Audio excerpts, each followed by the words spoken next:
Welcome to the second vocabulary module, What to Do with Hard Words.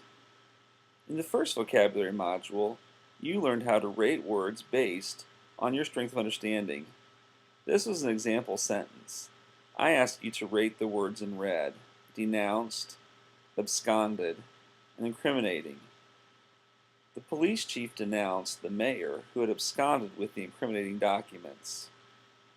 Suppose you'd rated the words like this: denounced, 4, absconded, strength of 2, and incriminating, a strength of 5. With these ratings, you would probably know that the police chief exposed the mayor who had documents that would demonstrate she or he did something wrong. But what did the mayor do with the documents? If you did not clearly understand the word absconded, you could not fully comprehend the sentence. By the way, absconded means left in a hurry. The mayor quickly left with the incriminating documents. What do you do with words that you don't fully understand? First, consider the passage you are reading. How frequently do you find words that you would rate at level 3 or below? The answer to this question will help you decide what to do. Here's a passage from History.com. The stock market crash of 1929 was not the sole cause of the Great Depression, but it did act to accelerate the global economic collapse, of which it was also a symptom. By 1933, nearly half of America's banks had failed, and unemployment was approaching 15 million people, or 30% of the workforce. I picked out some difficult words: stock market and symptom. So here's an example of thinking about this passage. I only have two words that I'm unsure about, so I think I can probably find out what they mean. Stock market. I'm not sure what a stock market is. I've heard of it. How can you crash a stock market? Since this is what the passage is about, some background knowledge would be nice. And this is the kind of topic about which you might try to find a short video to watch. History.com is actually a great source. The stock market crash was a cause and a symptom of the worldwide economic collapse. Symptom sounds like an effect, but since I only have found a couple of hard words, I will look this up online. I found 4 definitions of symptom on Merriam-Webster.com.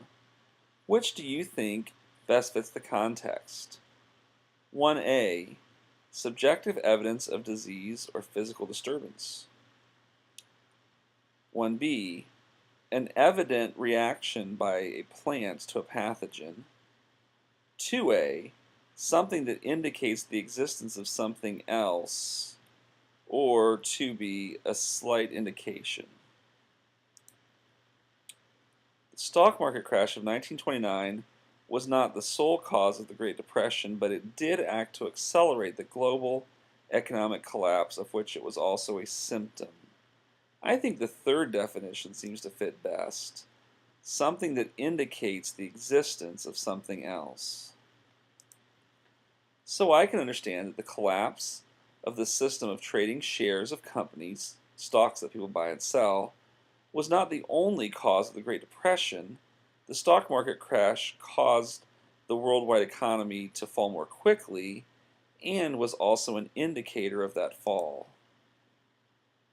Strategies to use. First, identify words that you do not understand at level 4 or 5. Second, for each word identified, use context clues to make an educated guess.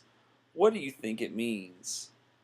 Next, look up words and find short videos that explain major concepts. See which definitions fit the context best. And finally, reread to see if you now understand the passage. But what if you have many words that are hard to understand? Here's a passage. Disquietude during the Cold War was far-reaching. It could be felt in the legislative halls, in schools where duck and cover drills were held, and in commerce. The effects of the pervasive fear were varied. The tourism industry actually prospered from the national trend of escapism.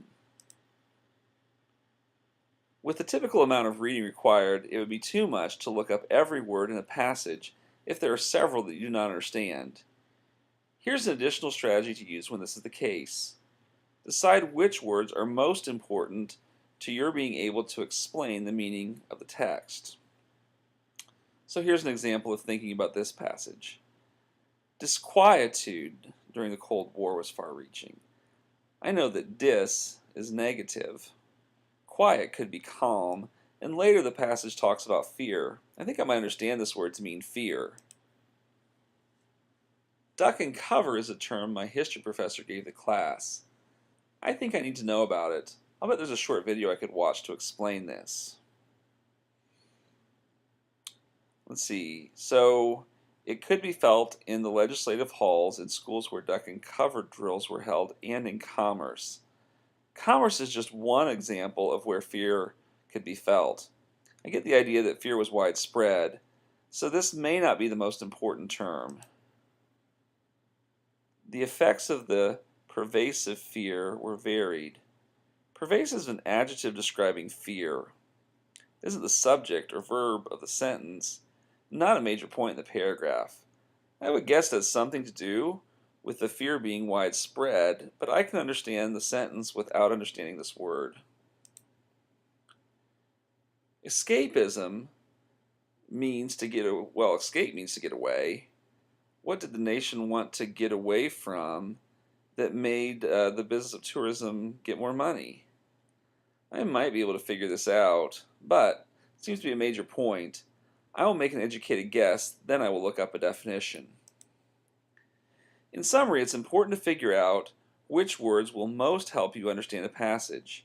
If you only have a few that are difficult, go ahead and look them up. Before looking up a word, use the clues you have to make a good guess. After you think you have the right meaning, plug it back into the passage and see if it makes sense.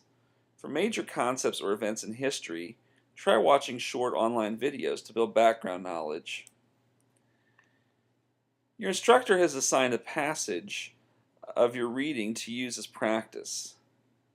Highlight the words that you do not understand at level 4 or 5, then use the strategies discussed in this video. Be ready to share at least 2 definitions in class. And thank you for watching.